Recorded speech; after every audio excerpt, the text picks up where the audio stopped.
Hello, and welcome back to a rather special bonus episode of the East Anglian Traditional Music Trust's Big Sky Traditions, in which I'll be transporting you back to the summer of 2023 to More Than Melodeons, a day celebrating all things Squeezebox related, though with a special emphasis on the local favourite, the Melodeon.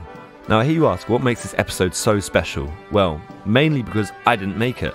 As part of the funding the EATMT received from the wonderful folks at the National Lottery Heritage Fund, I was able to run a few workshops teaching the fundamentals of podcast and documentary making to a range of different people of all backgrounds. And to finish up this project, I decided to take two students who had attended my workshops out to location to make their very own first podcast. These were Gail Wade and Candida Wingate, who spent the day interviewing the musicians, workshop leaders and attendants of More Than Melodeons, as well as recording all the wonderful music played. So please, sit back, relax and allow yourself to be transported to a beautiful summer's day with the sound of Melodeons drifting through the breeze. My name is Mossy Christian and I come from Lincolnshire and I am here tutoring traditional dance music from Lincolnshire, and also I did a workshop this morning on one-row Melodeons in C, which was a great deal of fun. One what Melodeons? One-row Melodeons in the key of C, so they only have one row of buttons as opposed to most Melodeons these days which have two rows of buttons. And how important do you think days like today are for people playing Melodeons? Very important, I think, especially one-row Melodeons, which is sort of my speciality. They were very common, especially in Suffolk. They were by far the most popular Melodeon, and it seems they were far more popular in Suffolk than anywhere else. But now players of them are very much few and far between. But we had 6 people coming out today all playing them together, which was a marvellous sight. Why do you suppose they were so popular in Suffolk? I don't know. It could be that is the area that we know about, because the late John Howson and his wife Katie did a lot of collecting work round here and focused quite a lot on one-row Melodeons. I think they were fairly popular in rural communities because they used to be given away free with some types of agricultural machinery. If you bought a plough, they would throw in a free one-row Melodeon for you. So that might be partly why so in rural communities. Do you know the company that used to do that? I can't remember the name, I'm afraid. No, I know it wasn't Honer, which is sort of the main company nowadays. It might have been Campbell's, or it could have been Viceroy, or somebody else. But yeah. So you buy a plough, you get a one-row Melodeon thrown in. Indeed, that was the deal. Fantastic! I'm going to that merchant. Indeed. So, how did you get into this? Well, from a very, very young age, my brother and myself used to go and visit our grandfather on my father's side of the family, who was an Anglo-concertina player because he was from maritime work with both the Merchant Marine and the Royal Navy. And we used to sit at the bottom of his bed while he smoked some cut Navy plug tobacco and drink rum and sing sea songs and shanties, which I'm certain were very, very bawdy, but as we were so young we never knew what the words meant. So that started my interest in the instruments, which lapsed through my school years until I was in the Royal Air Force and came home from the Far East. And that's where it picked up from. It's gone downhill from there.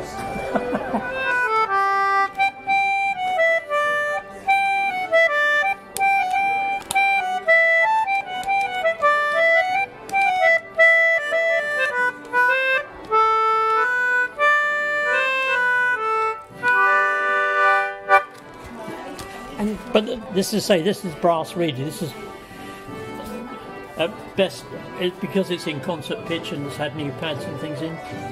That is up for sale at £500. But that one, that somebody would need to cross my palm with £10,000, because no maker alive today could make one of those, and that was made in 1915.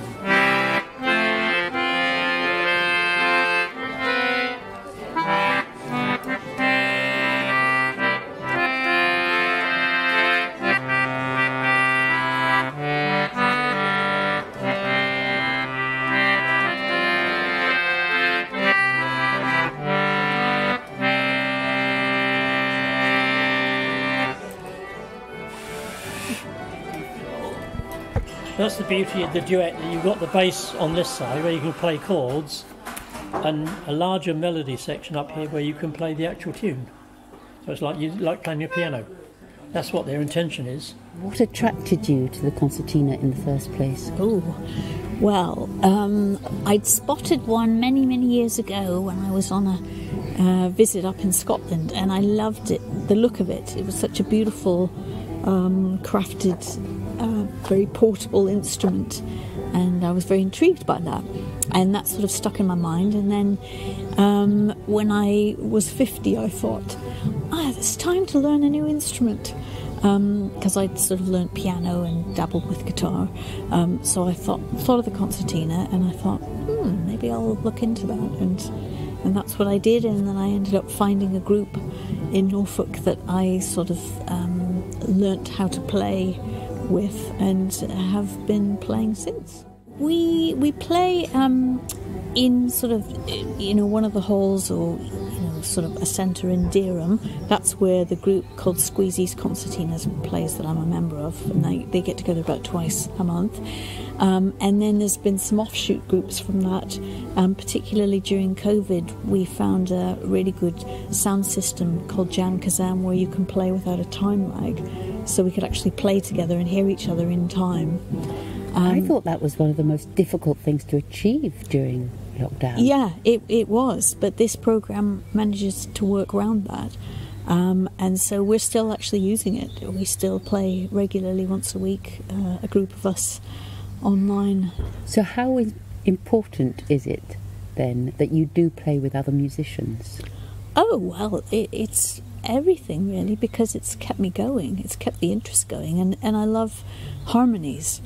In particular, and you can't really do, you can do chords and stuff on your own, but it's hearing the different harmony lines is the bit that really I love the best. It strikes me that it's, I don't mean an old-fashioned instrument, but it's more than just the instrument, it's the folklore that goes with it. Yeah. Is there an element of that? Well, I think, I was quite new to the kind of folk world, so it was sort of opened up a lot of different pieces. But for example, we're playing a lot of klezmer at the moment in this group that gets together online, and I'm just loving that. So I like that you can play anything on it, really. So it's not just the folk world that interests me. So what other sorts of music do you play on it? We're playing klezmer at the moment, but there's a little group that I just started joining that is based in Norwich, and that group's got some ABBA material, and you can play anything on it, really. ABBA on a concertina? Mm-hmm. Okay, you learnt it here first, folks. My shepherd I've been all the days that I've seen, when the fields they are white and the fields they are green, and I do meet my foe when the cold winds do blow, and the foxes so cunning hide down in the snow, but I'd rather be tending my sheep. Yes, I'd rather be tending my sheep, my ewes and my rams, and my little young lambs. Yes, I'd rather be tending my sheep.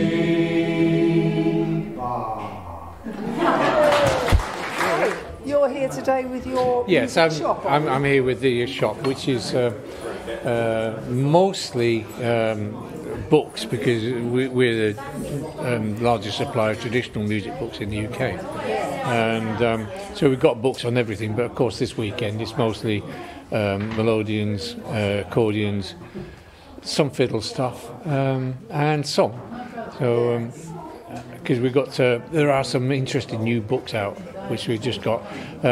One of them was curated by Catherine Tickell. It's called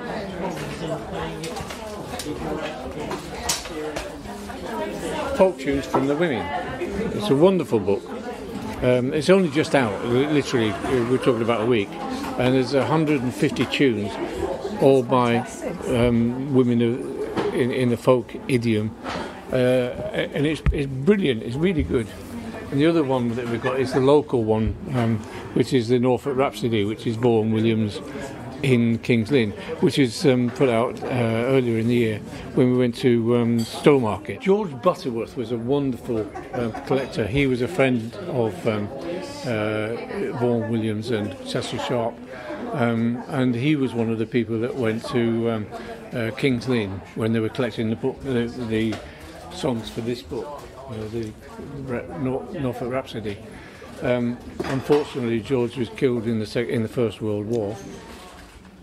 But there are collections of some of his tunes and songs, many of which are well known, but not known that they are George Butterworth songs. And so we have a really good collection of his. And then we have, as I say, Playford tunes. This is very difficult.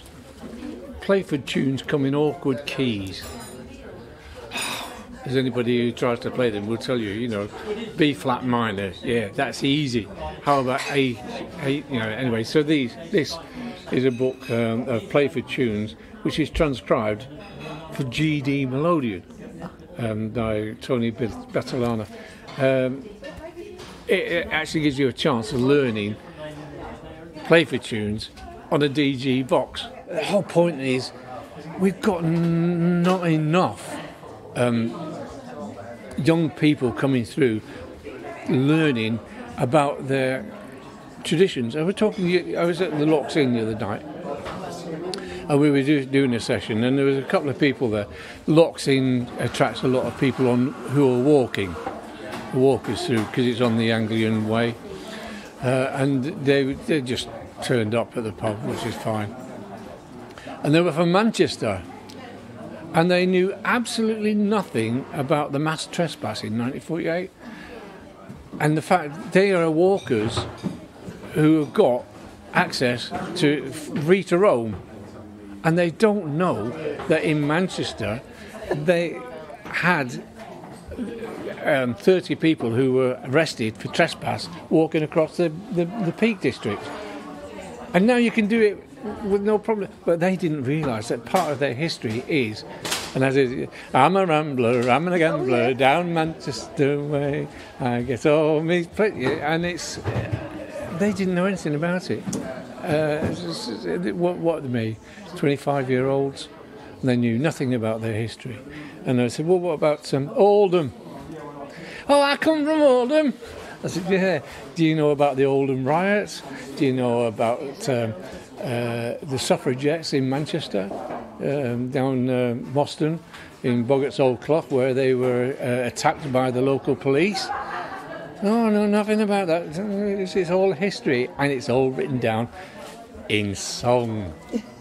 So hopefully we got a convert. Funny thing it was, he came across, because we were doing the music session, he said, can you do American Pie? So, well, we actually did do American Pie for him, and he sang it, and he got a brilliant voice. And I said, well, you know Salford? He said, yeah. I said, you know where the Manchester Ship Canal is? No. He said, Salford. I said, dirty old town. Oh, I know that. I said, well, that's about Salford. It's the Salford Quays. I heard a siren from the docks. Well, that's Salford Docks when the Manchester Ship Canal came, oh, I didn't know about that. The factory wall, yeah, it's down the factory, it's Salford. And he comes from Manchester and knew nothing about that whatsoever. So anyway, hopefully we've got somebody else on the way to thinking about their traditions.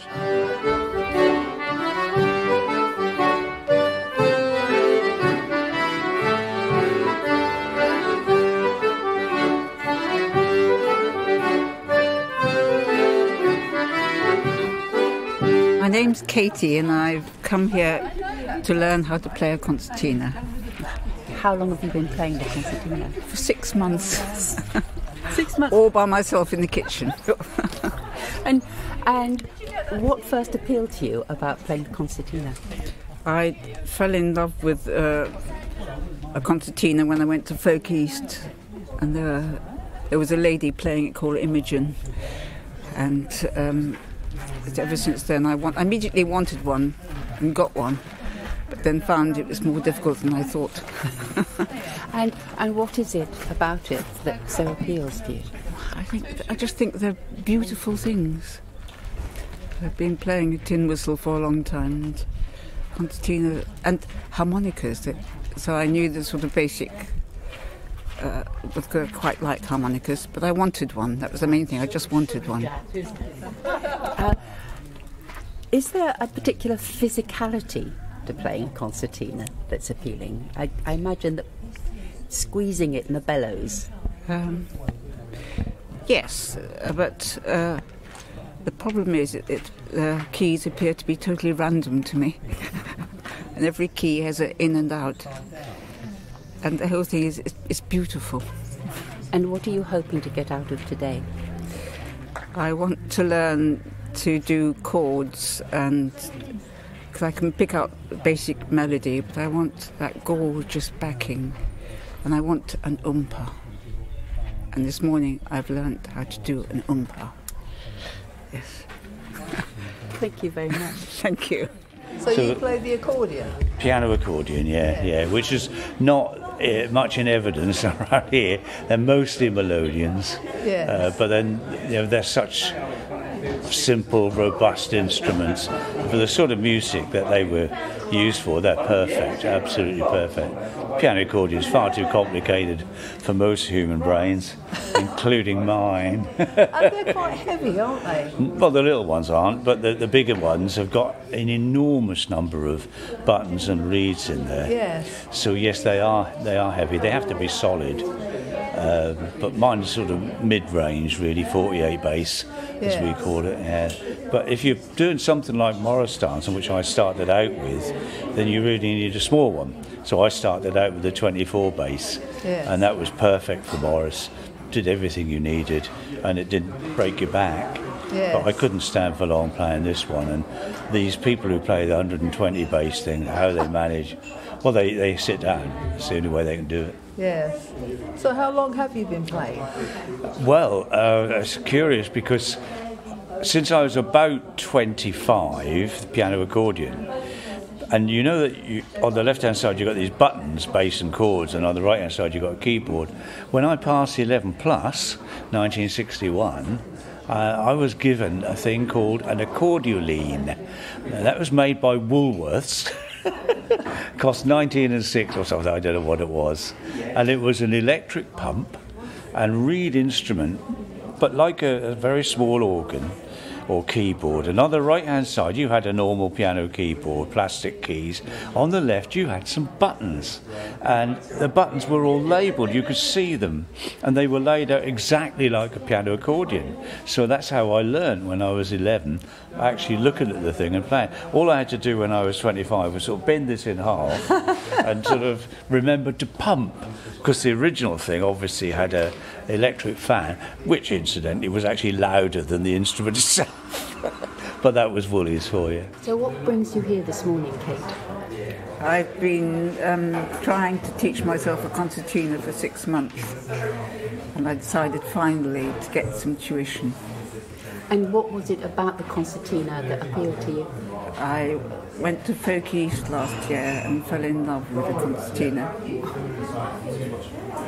And I've been renting one for 6 months, and then I bought one.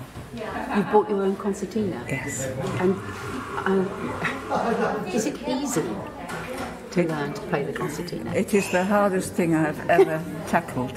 Why is that? It's incredibly difficult and absolutely wonderful. What's wonderful about it? I like the idea of playing with other people, and I like the idea of playing for people dancing, and I want to do umpas. Umpas? What's an umpa? Umpa, umpa, umpa. Because I've been picking out little tunes all this time. And so I came here today to learn how to do umpas, and I think I know how now.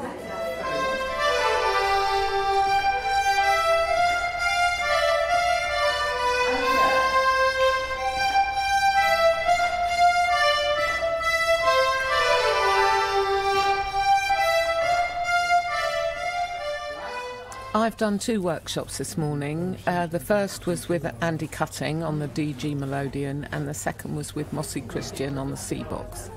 And are you already quite an experienced melodeon player? Well, I'm kind of improver, I suppose. And have you improved? Well, this morning? I think, yes, I've learnt quite a lot. Yes, I've learnt a few things, and in order to improve properly, I'll need to go home and play a lot. Practice. And you were in the same workshop? No, we weren't quite. I was with Andy Cutting first of all, and then I was with Jill Parson for learning how to play in sessions for the second bit.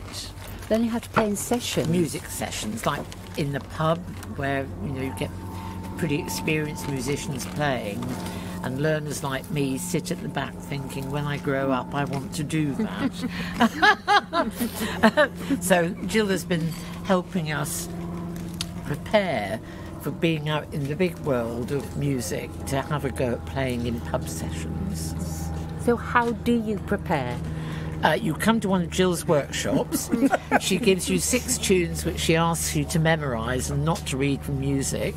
You spend the day before naughtily printing out the music as small as you can make it, so you can have it on your lap because your mind goes blank. And then probably something I've not really ever considered before is how you move from one tune to another.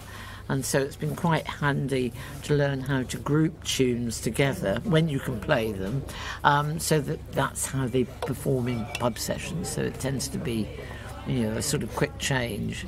So, $64 question, would you be prepared to play in a pub now?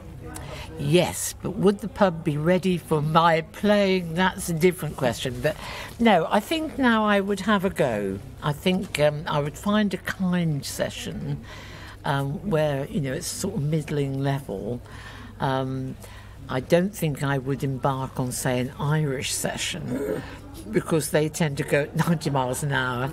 I think I would start with a slow session, 1 or 2 about nowadays, because there are so many people like us who want to get out there and enjoy playing with other people, because that's where the joy lies, Sitting at home telling yourself you're wonderful isn't the same as being out there with other people and finding you're not that wonderful. I don't play, but it strikes me that it's a very communal thing to do. Oh, yes. So, have you been playing melodeon this morning? Or Yes, I've been in the same workshops as well, yeah. But for me, playing with other people is what makes it such a joy. Yeah. I don't really... That's why I wanted to go to the session thing, because I really don't like being in the limelight. I don't like being hung out to dry, and your fingers falling off the buttons and hitting the wrong notes and starting too quickly and getting yourself in a tangle. But I do love that when everybody's playing together. It's just such fun, such a joy. Yeah. Thank you. Can I come round to you, please? So, what sessions have you been in today? I joined Jill as well. So I've just been playing on my own with my teacher. I've been thinking I'd love to get out and begin to play in a group of people, and haven't dared. And I saw Jill's session and I thought, oh, that's just the thing, a stepping stone for beginning to play in groups with other people. So how does this work then? Because what I'm hearing is lots of people attracted to it, but sitting at home... Terrified. Yes, terrified. Absolutely. And then, so how important is it that you're able to come to events like this, where you have sessions with tutors? Hugely. Yes, absolutely. It's the way forward, and really valued by us, the students. Because you know that not everybody's going to be brilliant. There are going to be some people who are very, very good, some people are mediocre, and some people are rubbish, like you are. So you don't stand out as you know, the class idiot, because several of the people in the class are sitting there with their heads down thinking, well, thank God that wasn't me, you know, because it could have been. So it's comforting in a way that you have that breadth of experience, not just people who are really, really good and people who think they're really, really good.